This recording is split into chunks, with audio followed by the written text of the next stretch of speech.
name is Cheryl. I am a client of the law firm, and I came in by someone recommended them.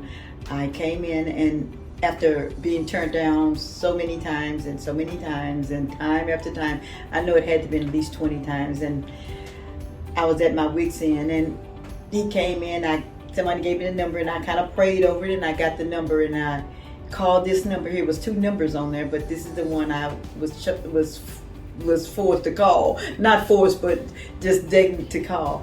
And so when I called, I talked to him and told him my story, and told him that, that I didn't really tell him that everybody had turned me down. I didn't say that part, but I guess by me ending up telling the story, he knew, because he was familiar with, this kind of case that I had.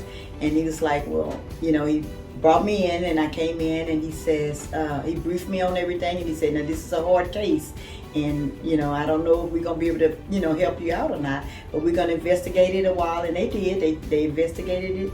Then they came back, and he said, well, can you come in? They made an appointment. I came in, and I told them about exactly what happened, and I brought paperwork and everything and gave him everything. And a couple of weeks later, he looked through all the papers, and he called me back and said, well, you have this? We need you to come in again. And I was okay with that, because they gave me enough time. They didn't just spur the moment, come in. They said, can you come in? We made appointments, and I didn't have to keep calling them back.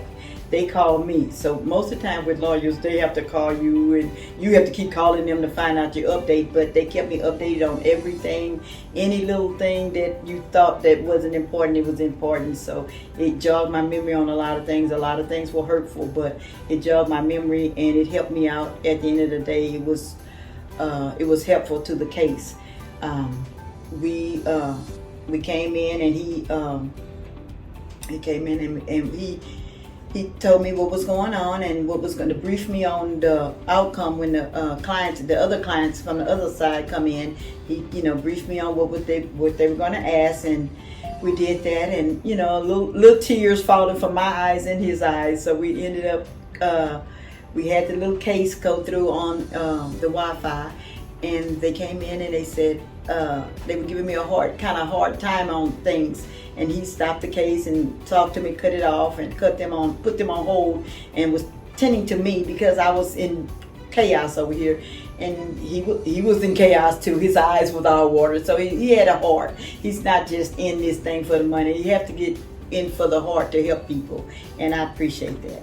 And at the end of the day, everything was great. And he did call and kept checking on me. I'm like, it's the lawyer. Oh my God, what happened? But he was just checking on me. And I appreciate that. That lets me know that it wasn't just a case to him. I wasn't just another case. So that's my story.